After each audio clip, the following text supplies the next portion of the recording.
Hello नमस्कार आप सबको। मैं प्रदीप पांडा बोल रहा हूँ और आज मैं एक वीडियो लेके आया हूँ जिसमें कि एक नया कॉन्सेप्ट है। और नया कॉन्सेप्ट क्या है? कॉन्सेप्ट तो पुराना है, बट उस कॉन्सेप्ट में एक बहुत बड़ा चेंज इस बजट में अनाउंस किया गया है, जिसकी वजह से हमारी जो इंडियन स्टार्टअप्स जो है वो बहुत नाराज़ हैं। और और वो आने वाले टाइम में क्या गवर्नमेंट उसमें झुकेगी या नहीं झुकेगी पता नहीं है, बट इसके बारे में अभी काफ़ी सारे स्टार्टअप्स में इसकी चर्चा है कि आने वाले टाइम में उनकी फंडिंग में प्रॉब्लम होने वाली है। तो मैं प्रदीप पांडा और मेरा वीडियो आप रेगुलरली देख रहे हैं, तो अगर आपको इसको अच्छा लग रहा है तो आप प्लीज़ उसको लाइक कीजिए और इसकी सब्सक्राइब कर दीजिए अगर नहीं किया होगा अभी तक तो, ताकि आप मेरे वीडियो को रेगुलरली आपको मिलता रहेगा। तो ये जो जिसकी हम बात कर रहे हैं अभी, इसकी नाम है एंजल टैक्स। एंजल टैक्स, जैसे आपने अलग अलग टाइप का टैक्स सुना होगा, gift tax, wealth tax, income tax, corporate tax, GST सुना होगा, बट ये एक अलग टाइप का टैक्स है, एंजल टैक्स। तो एंजल टैक्स क्या होता है और इसमें क्या डेवलपमेंट हुआ है, इसके बारे में आपको मैं बताऊंगा। इसके बारे में ये एंजल टैक्स करके जो टैक्स कंसेप्ट शुरू हुआ था इंडिया में, ये 2012 में शुरू हुआ था।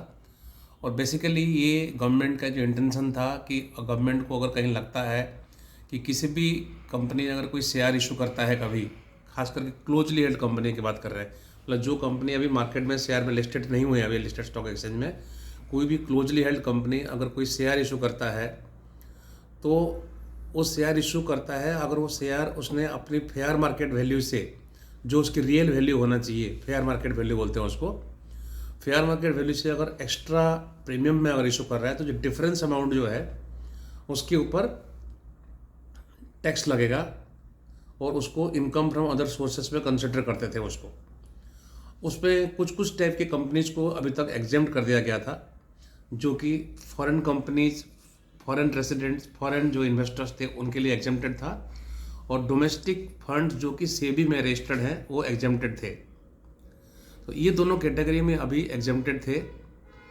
तो क्या होता था कि जितने भी हमारे स्टार्टअप्स हैं वो जब भी कोई नया शेयर इशू करते थे, अगर किसी इंडियन इन्वेस्टर से अगर इशू करते थे, इंडियन एंजल इन्वेस्टर अगर कोई है किसी स्टार्टअप में अगर इन्वेस्ट कर रहा है, तो उसमें जो डिफरेंशियल अमाउंट है, जो फेयर मार्केट वैल्यू, मान लो किसी कंपनी का शेयर फेयर मार्केट वैल्यू 10 रुपये का है या 20 रुपये का है मान के चलते हैं, और वो उसको 50 रुपये में इशू कर रहा है, तो जो डिफरेंस 30 रुपये का जो डिफरेंस जो है, तो इसी जो ये क्या हुआ कि फेयर मार्केट वैल्यू 20 रुपया है, आप 50 रुपये में इशू कर रहे हो तो 30 रुपया डिफरेंस हो गया। तो इस 30 रुपये के ऊपर जो है इनको टैक्स देना पड़ेगा, as a income from other sources देना पड़ेगा। इसमें गवर्नमेंट का मेन ऑब्जेक्टिव था क्या, इसी चक्कर में हवाला ट्रांजैक्शंस को, ब्लैक मनी को कोई वाइट में कन्वर्ट करने का इसमें एक एफर्ट चलता है। तो इसको डिस्करेज करने के लिए ये टैक्स को लगाया गया है।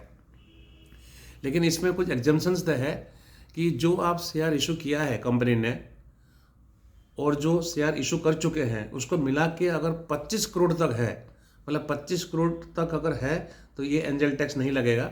और 25 करोड़ से ऊपर का अगर होगा तब जाके ये एंजल टैक्स लगेगा। पहला चीज़ तो ये है। और अभी तक क्या हो रहा था, 2023 से पहले तक क्या हो रहा था कि अगर कोई भी अगर शेयर आप किसी भी सेबी रजिस्टर्ड फंड्स के आप फंड से अगर आप ले रहे हैं या फॉरेन इन्वेस्टर से अगर आप ले रहे हैं तो ये एंजल टैक्स लागू नहीं होता था। तो किसको लागू होता था?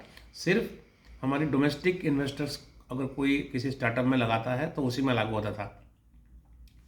अभी ये जो फॉरेन इन्वेस्टर्स और डोमेस्टिक इन्वेस्टर के बीच में जो एक जस्टिफाई नहीं हो पा रहा था कि भैया अगर डोमेस्टिक इन्वेस्टर अगर कोई इन्वेस्टमेंट कर रहा है तो उसके इस पर तो एंजल टैक्स लग रहा है, और फॉरेन इन्वेस्टर्स लग रहा है तो नहीं हो पा रहा है।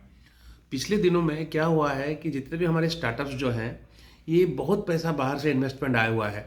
तो वो इन्वेस्टमेंट कैसे आ रहा है, उसमें क्या जेन्युइनिटी है, कहीं हवाला का पैसा तो नहीं है।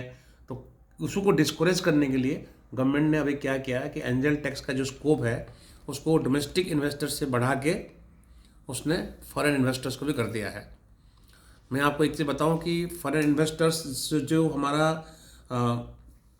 पैसा आता है, काफ़ी सब्सटेंशियल अमाउंट आता है। 60-70 बिलियंस डॉलर 2021 में आया था फॉरेन इन्वेस्टर के थ्रू से, जो हमारे स्टार्टअप्स में लगा हुआ है। लेकिन 2022 में वो ड्रास्टिकली रिड्यूस हो गया था, बिकॉज 2022 में ओवरऑल मार्केट कंडीशंस भी ख़राब था, तो बाहर से पैसा आना थोड़ा स्लो हो गया था। बट अभी भी हमारे पास ट्रिमेंडस अपॉर्चुनिटी था कि बाहर से पैसा स्टार्टअप में आ सकता है। इसको जानते हुए भी गवर्नमेंट ने कोई इसको मिसयूज ना करे, कोई हवाला ट्रांजैक्शंस को लीगलाइज ना करे करके अब उन्होंने एंजल टैक्स का जो दायरा है उसको उन्होंने बढ़ा दिया है फॉरेन इन्वेस्टर्स के लिए। आपने देखा होगा कि बहुत सारे स्टार्टअप्स हमारे यूनिकॉर्न बन जाते हैं। यूनिकॉर्न क्या होता है, हम इसको यूनिकॉर्न स्टार्टअप्स बोलते हैं।